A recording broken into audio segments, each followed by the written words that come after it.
And a very good morning to everybody. Welcome to the TriggerCharts pre-market rundown for Friday, June 5th, 2020. And here we are, where it seems that we had quite the interesting number this morning with regard to unemployment and to the unemployment number and new employees. So we're going to get to that in a second. I want to mention to you, of course, before we begin and get anything started here this morning, that this discussion is all about education. It's not a recommendation to buy or sell any security. It is not at all intended to be used for your buy or sell signals. We're just teaching you, going over educational ideas, and then you can go from there. We're going to be focusing in on a few of the indicators from TriggerCharts, which are the Commander series, and aileron in particular, like we do each and every week. We're also going to look at things like the KRI indicator, as well as a few other things today when we're looking at market trend and where we are in terms of overbought or oversold levels. Of course, you can go over to TriggerCharts.com and check out everything that we have to offer over there. In particular, we have a lot of very interesting videos, education materials. In the chat, I just put how you can get a copy of and a trial of the Commander series that is available on the TradeStation trading app platform. So check that out and make sure you do so.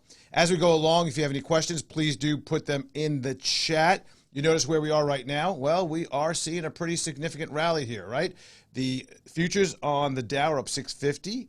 The ES, the SPOOs are up 51, and that equates to a 2.5% rate of return on those, 1.67 on the ES, and we're starting to see a little bit of a lift from the NASDAQ, which is lagging and has been lagging. Gold is down substantially over 2%. Bonds are coming in about 1.5% on the TLT, and crude oil is climbing, getting closer and closer to that $40 level, up about 4.5% in the pre-market prior to the opening today.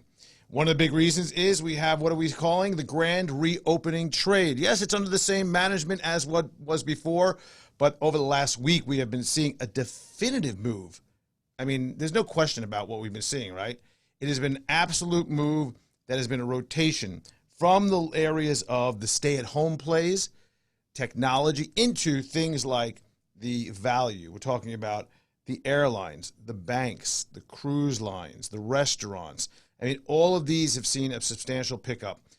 What we're seeing today is pretty much the expansion of the surprise numbers that we had on Wednesday. ADP came in, and the numbers looked a lot better from the new payroll numbers in terms of how many people were laid off, much lower than was anticipated. And somehow today we saw a plus 2.5 million people added back to the payrolls for the month of May, and a 13.5% unemployment rate, which is pretty unbelievable. And I say that because we've seen over the last several weeks the continuation of at least 2 million people filing for unemployment claims first time. Now, of course, some of those could go back to work, and they did go back to work. We had the PPP program that was helping out, but it still is a really interesting question as to how, in fact, we have this many people that are going back on the payrolls in the month of May when everything was pretty much still shut down during that period. So a little squishy number here. Markets like it because obviously it's confirmation that this whole thing is over. Even though we had the lockdowns, the shutdowns, and all that, this unwind of the short trade, the entering into the FOMO and chase trade, where we're seeing some things up 20, 30, 50% in a session, like we saw yesterday with American Airlines, which is continuing on today. We're also seeing some of the stocks that are in, we'll call it bankruptcy mode, seeing a big pickup. I mean, Hertz was up, I think, 90% yesterday in pre-market. We'll see that in a second. I think it's up another 90% today. So those are stocks that are essentially bankrupt. We saw the KRI. This is really interesting because you don't see this that often, and the KRI is the key reversal indicator. It does one thing and does one thing only. It looks at where we are in terms of overbought, oversold levels of the markets. And I always say that when it comes to oversold levels, those are often much better signals because people like to buy in. Not a lot of people like to sell unless there's a panic, unless there's some concern going on. So when we get oversold signals like we got right in this range here, right, where we got this level of oversold and the continuation of that, and we see it's really deep here, these are oftentimes really good signals to start buying. Now, of course, that didn't play out right away because this was a little bit of a different situation with what happened with the lockdowns and shutdowns and the containment, quarantining, all that stuff. But what we're seeing here is, look at these clusters here. We have never seen a +7. In fact, we're seeing a little bit of a magenta come up yesterday and the day before, very slightly.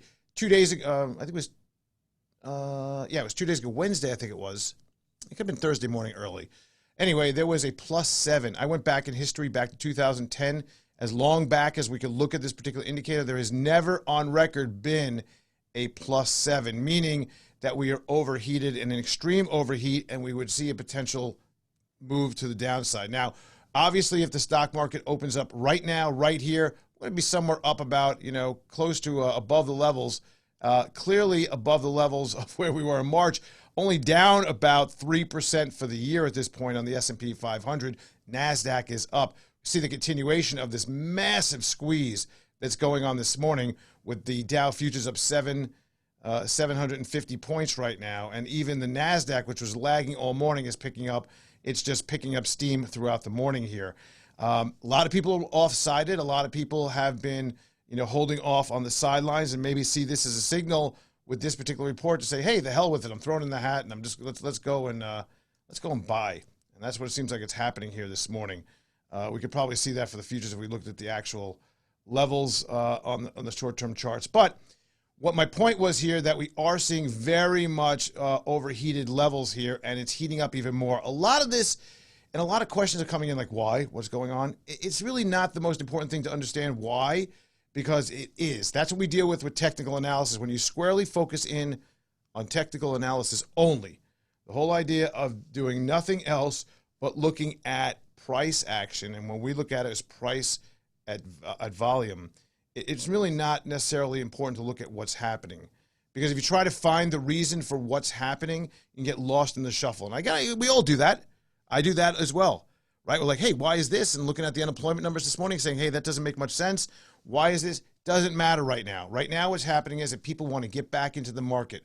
There is, whether it's the Robinhood traders, whether it's the inexperienced, or whether it's the institutions, it doesn't matter. There seems to be this kind of, over the last week in particular, this real sense that we need to get back in at all costs, no matter what. And you'll see that this is continuing moving up. And even the NASDAQ, like I said, which was, when we started this, pretty much flat, moving up about 0.5%. Definitely lagging. Dow Jones and value stocks will be hitting it hard today, it looks like. The question, though, is this a new trend or just short covering? I mean, these kind of moves in the morning like this, I would tag as short covering on the good news. Okay, we'll see how this plays out through the rest of the day. Obviously, there's so much embedded in this right now. When you look at these numbers, it would be hard-pressed to see them really fall back significantly. But what we've seen is that we have new stimulus that's being added by the ECB. China's giving away money, and $1 trillion new stimulus bill floated. You would expect with the current administration so focused in on the markets that they may back off on this and let this go for a while, because they're kind of more focused in on the markets rather than the economy itself. And now that we see that we have an economy that, well, looks like everything's getting healed when we have a plus 2 million, 2.5 million add to the payrolls. Question. Well, we had riots and protests and social unrest throughout the week. Will anything change? I hope so. Tragedy that sparked this would hopefully change some of the way that the companies out there work and people work together. But one of the things we are probably going to see, and I don't think anybody's going to necessarily care, is an uptick in the COVID-19 rate of infections. We're already seeing a spike, but again, nobody seems to care about that, which is kind of fascinating, actually, if you think about it. We did see the fastest pace of global daily cases yesterday. New hotspots include Latin America, Africa, and a few other areas in the Middle East. On the economic front, it's been a mixed bag in terms of economics. Again, today being an outlier, but we've seen that the ADP was much better than expected. Much of the other data points in terms of our levels with regard to factory orders and ISM numbers and regional manufacturing all are still depressed. And we talked about the unemployment rate, about 13.5 today, and 2.5 million added. Next week, we have CPI, the FOMC rate decision. I don't think anything's happening there. We have PPI. Those two things will be interesting. I do think we're going to start seeing, especially if we have these kinds of pickups and these kind of levels of turnaround, and whether or not this is sustainable or not is a different discussion entirely. But right now is what we have. It does seem like there is a potential for some inflation to kick in. We're also going to see the University of Michigan confidence for June, the first take on this, and obviously it's early in, so we don't get much out of that. We're going to talk about some stocks today. Some of the stocks are, for example, AEL, GNUS Industries, Luckin Coffee, Jets, Norwegian Cruise Lines, CMTL. So why don't we look at that? Then we'll talk about anything you have. I'm going to write the word here in the chat. There we go, right there. Actually, we'll talk about that. Yeah, silver actually is dropping down to hit our levels right here. If you notice, we had that kind of level. This is the level on the downside. So we're looking at a 16.15. So still pretty elevated here. We saw the downside about 15.27 we saw as a tag. All right, let's look at some crazy things that are going on right now. AAL, right now trading up. Let's kind of bring this up a little bit here. I'm just going to use the dailies. We always use different. I mean, you could use, listen, a lot of people like to use shorter term time frames. I'm going to show you some things real quick. If you want to do a 5-minute time frame, that's fine. Would have got you in yesterday at about 1487, taking you out at about 17 or something like that. And then right now we're seeing the extension of this at 21 and change. Where is that on my, you're in a hole. See this hole right here? This is really important to look at. What you're in is an area that there is absolutely no significant amount. Once you got past this 18 and change, so where are we trading here? Let's put a little number in. Trading at 2169. So right about there. Right there. I mean, there's nothing here. The opportunity to trade up to 25, it seems like pretty easy at this point. Obviously, you still have some downside. You can get down to about 19 and change, but that's still a lot better where we closed yesterday at 1672. So the airlines are pretty amazing. And when you look at this and you look at the idea that there is this hole here, that's something that's really important. That's a key indication of something. Where there is a lack of volume, a lack of participation, we always look for those to be fast zones. Now, what I will say, though, is that during the recent move over the last couple of days, and there was some news out yesterday with regard to American Airlines increasing their capacity, but let's put that aside for a second. I mean, what did you look at? We saw that above here, there was a lot less congestion right about there, right? Look at the radar, look at that. I mean, if we look at, and take the radar off, you can see there was a lot of movement back and forth, but that we saw not a lot of congestion. What did we do? Came right up to the high volume node right here, this really important level, and then backed off a little bit on that, and then closed. Of course, today the news is carrying forward. Everybody's just giddy, happy, excited, thinking that, you know what, this is all over. So what we have is a situation where the momentum is in the favor of the bulls. That is also represented by that KRI that I talked about, because when you look at it, you can look at it two ways. You can look at something that's overbought, oversold, but also directionally in momentum. And obviously we have like extraordinary momentum going into this. Luckin Coffee. Luckin Coffee is basically going to be delisted. It's up another 50% today. It gapped up yesterday from, I know this doesn't look like a lot. It's what right now it's 612. So you still have to 670, but I mean, it came off a bottom of $2. It was up like 90% yesterday. Not a big deal. This is a company that's going to be delisted. It's fraud. I can't tell you. It seems to be the speculative nature of right now investing is pretty high. I want to share this particular stock with you because this is something that we talked about here, and we saw this blow off top, which is really, I think this particular one was a great lesson. So that blow off at the top there, that's when the news came out that their drug, and we haven't even heard about vaccines lately, have we? We haven't heard about treatments. We haven't heard about anything in the last couple of weeks. Markets still seem to be able to just run and do and go and have a field day right now with the information that's coming out about the economics. Very quickly how things shift to the narrative that either the bulls or the bears want to look at. And right now, the narrative, of course, is all about the bullish side. You know, that things are over and they were successful and the Fed did a good job and we're getting back to normal. That's the narrative. That's what we all want, right? I mean, that's obviously what we all want. Maybe extending a little bit too far when we consider the fact that, you know, we're looking at economics, and we talked about economics being disconnected with markets, but yet now we want to connect the economics with a better number with markets, whereas before it didn't make sense, where the earnings were disconnected, the economics were disconnected, and the fact of the matter is you can make a case in a perverse way that we bring back a lot of people and there's not as much business. That's a cost factor. That cost factor is going to theoretically keep earnings a little bit depressed. I mean, you can make any kind of case you want in all this. The bottom line is that, this whole situation is not resolved. Even if we get a lot of people back to work, the good news is, are they making more money than they were making before? When the fact is they got $600 per week? I don't know. All I can tell you is the news is driven and drives stocks. And one of the things that was happening a few weeks back was that we were seeing a major drive by the vaccine discussion, and we're going to have it by the end of the year, and President Trump and Fauci and Birx, they're all talking about all this, and they were pumping the idea of this Moderna. Moderna came out with a news item that was really sketchy about how, the 8 patients did well on their drug. It's popped up to, I don't know, somewhere about the 85 level up here. But then there was a realization that the company did a secondary offering, and then there was the idea that the CFO sold. This thing went down, and we got a great kind of move lower here. Still in the short range on the stock, but kind of not a stock I'd really play because I think there's a lot of potential problems here. But this was more of a concept play of, do we really want to be long this, even though we were long here back at about 50, got out, and then kind of right now this is a no touch. The reason why it's no touch is that the news is so screwed up, and there is such I think a battle line drawn here. While they may come out with a drug, question is, will they? I don't know. If they do, it'll be the first drug they ever come out with. This is something that somebody asked me about yesterday. They said, hey, you playing this GNUS? I took a look at this and I said, first of all, it started out, a few weeks ago at 80 cents and it went up to $11 and change yesterday. Went up to $11 and change. It was up like 70% yesterday. Closed down 25% yesterday. Down another, 14% today. Just today.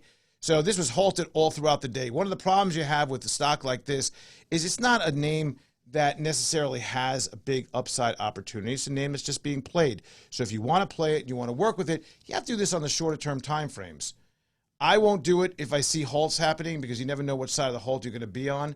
So you got to be careful about that. But when you look at, let's say, a 30-minute time frame here, you could have gotten in a few times. Back at $3, you would have been out at $3.60, back in at about $3.57, rode it all the way up to about $8. That's in a matter of a couple of days.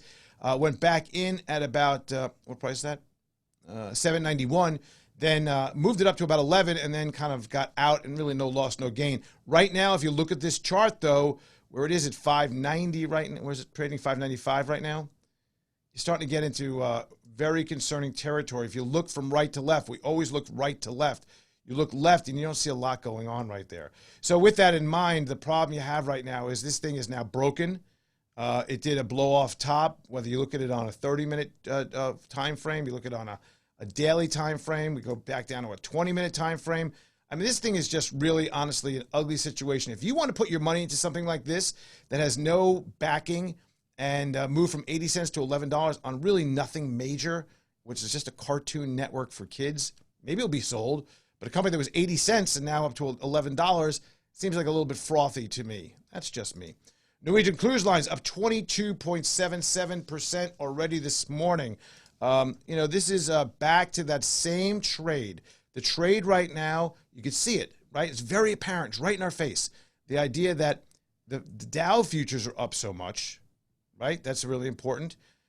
More than the S&P, much more than the Qs. That's telling us that this reversion of the stay-at-home trade into the get the hell out of my house trade, right? The all is healed trade, the back to work, the grand reopening trade is back open, okay? So when we look at this and we kind of see where we are with regard to the overall market right now, once again, I'm going to look at a daily, but we could do any kind of time frame you want.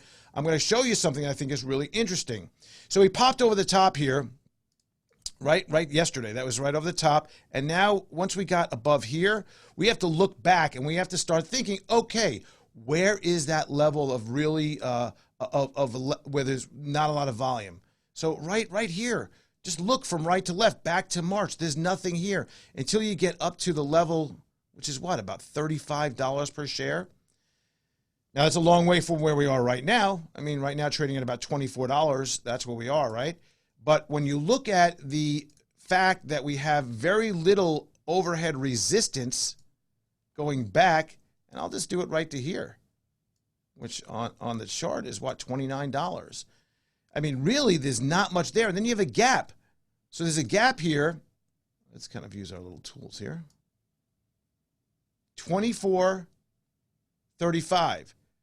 You get above 24.35, there could be some resistance right where we are here. That's right, 24. Actually, where we are, we're above 24.35. 24, 22. Yeah, so we're above that.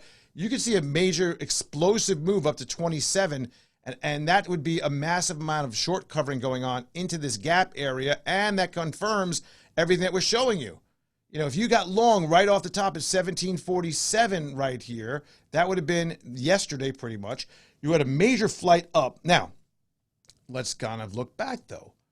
Let's take 1 second, and let's take off the radar just for a minute, and let's look. If you're just trading on a daily time frame, it was very clear signal to get in at 2080. You got a double here. Now, the aileron was starting to roll over a little bit, not confirming this trend as strong as it was, but nonetheless, you could see that these were really depressed. I mean, let's look back, unless this goes out of business, we're talking about a stock that was in the beginning or sort of in the mid part of 2020, 58 down to 10, like a 90% move off the bottom. Move off the bottom up until maybe even a halfway point, I don't know, 30. That's a three-bagger right there.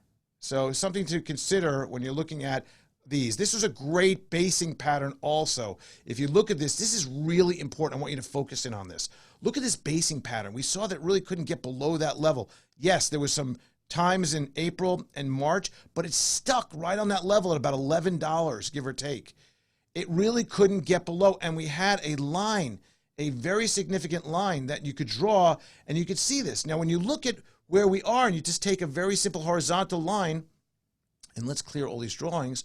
Look, really, there was a base that you can connect back multiple days and weeks and months going backward. Now, we change this time frame, and we go to, let's say, weekly.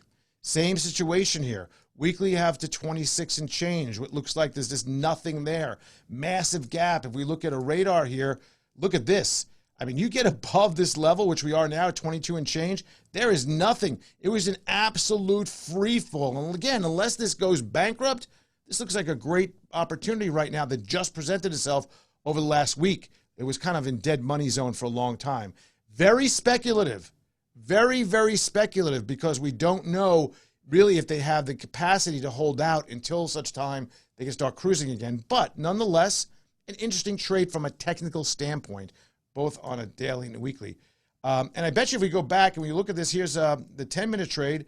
There was an $18 to $19 trade, kind of trading in between right now. Here's another little trade, 17 to 17.50 to 18.50. I mean, those are pretty good numbers when you look at those. So just something to consider. CMTL, I picked this up because I was interested in this. Oh, I was interested in this because I saw this starting to break out a little bit this week, but I want to show you what a false breakout looks like. This was a nice little spike, but one of the things you saw here was, and again, you always take your drawing tools, and you can use the drawing tools that are embedded inside a trade station. You know, you can just say, hey, look at this. We had a nice little area there of consolidation. I'd like to draw multiple boxes here. There's an area of here, which kind of is a double consolidation area. We got its head peeking up over the top, and if you did so, you had the potential for it to move to about, well, we'll call it 22. It reversed down, didn't work out. I think there was some earnings on this or whatever. Just something to take a look at. Qs, off the chart. Everything is kind of status quo, and it's a go here. The Qs, somebody asked me about that, and we're at 226, currently trading at 236, $10 above from where we were just about 3 weeks ago. Hertz up 142%, the bankrupt company. How do you like that? Love that. That tells you something right there. I'm not sure what it tells you, but it's not really great. A couple of questions coming in about Intuitive Surgical. Intuitive Surgical. Let's see. Let's take a look at this. What am I seeing here? What am I seeing here? See it as a decent level of support, trading at 568 in the pre-market, up a little bit. Got to get above this level. I mean, you have an area that I would say, again, aside from the fact that this market is a little bit wonky, you know, you have this range here, right about here, which is support and your resistance points. 542 doesn't seem too far away. 573 doesn't seem too far away. Fact is that I wouldn't expect massive moves on this unless you could see it really breach that 589. And then you got some overhead over to the left, which is this all-time high area. I mean, this is one of those stocks you need to see really break out. It's going to have to be on earnings or something of that nature. Above 600 starts to get interesting to me. We see a lot of different patterns. Obviously, the V pattern with a continuation pattern that moved from this. We can kind of maybe call this a very bizarre cup and handle, maybe. I don't know. But the handle wasn't really deep enough right here. So you see the continuation. Maybe it's a flag continuation if you really want to look at something. Bottom line, good pattern, good upward trajectory. Maybe falls into the whole telemedicine concept pretty well if they connect up some of their machines that are robotics in the area of surgery. SWBI, enter. I'm going to do that. SWBI. Let's type it right, and then we can do it. I'm looking at it. That's not right. Currently trading at 14. Obviously, this is a big spike due to the riots, the uncertainty. They're going to be changing their name, I think, soon. Well, I guess they just did change their name. You know, this is a gun stock. If you think that we're going to have continuing social unrest, there's going to be a desire for people to buy, you know, guns, I think this is something you can look at. Obviously, there has been a call for it over the last week or so. But, you know, when you go from $10 up to 15, a 50% move, the potential for gun sales is very high, obviously. So let's even call it, yeah, this is pretty much right when the riots started, that move higher. I think your runs had it right now. I mean, I don't know. It looks like you kind of got an island up here. You got an all-time high that it couldn't move past. It broke down and moved back. This is, I mean, just look at this chart, all the chop in this chart. These ups, these downs. I mean, we've seen this before, right? When we see uncertainty and things break out, we see it move up and it kind of just slowly moves down. This reminds me of a stock that's not really good. Something's not right with the company. That's what it seems to me when I see something like that. Disney is a question coming in. Where are we with Disney? I mean, this is just, you know, plain ugly, but you got the same thing going on here with the back to school trade, or whatever you want to call it, the back to life trade. That, in fact, the Disney parks are opening. Some sports are happening again. ESPN is starting to open up again. Okay, but what does the chart tell us? Chart tells us that the momentum is starting to change to the upside here. Every chart looks kind of the same, doesn't it?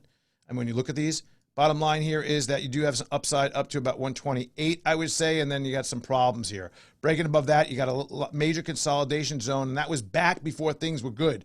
So Disney being this high right now, considering all things that are going on, when we're back to almost to levels that we saw in October, November, almost is kind of concerning. RAP is maybe one of the last couple. RAP is not the symbol. What you can do is I'll show you a little trick here. When you're inside of a window, press the space bar, put the question mark, type in RAP, enter. There's RAP Tech, I think is what he's talking about. Yeah, up 2.5. This is another trade, the same as the Smith & Wesson. This is another trade that is all about the riots and all that. They make a gun that fires a Kevlar string or line that wraps around somebody really tight to tackle them down, kind of like cattle roping. And basically, it's with the little gun item. It can just kind of do 7 or 8 of those. So, interesting. Listen, we'll see how this market plays out. I would not be too surprised, in fact, if the NASDAQ somehow goes into the red sometime today, if we see that reversal of the trade with regard to where things were and the potential for some of these others to kick up pretty well and hold up. But yes, things are changed around dramatically. There's a lot of hope going on, a lot of new money coming in, a lot of retail. Do yourself a favor, check out everything that we have to offer over on the TriggerCharts.com website, as well as if you want to get a 4-hour free coaching session, all you have to do is subscribe to the Trigger Charts Commander Series. I put that link inside of there. There's a 10-day free trial, but you'll be loving it once you do it. Let me tell you, I get more great emails about people making money, so if you haven't subscribed yet, please do so. And until next week, you have a successful day. It's a wonderful weekend. Get out there, get some sun. I'll see you again next week. Thanks so much.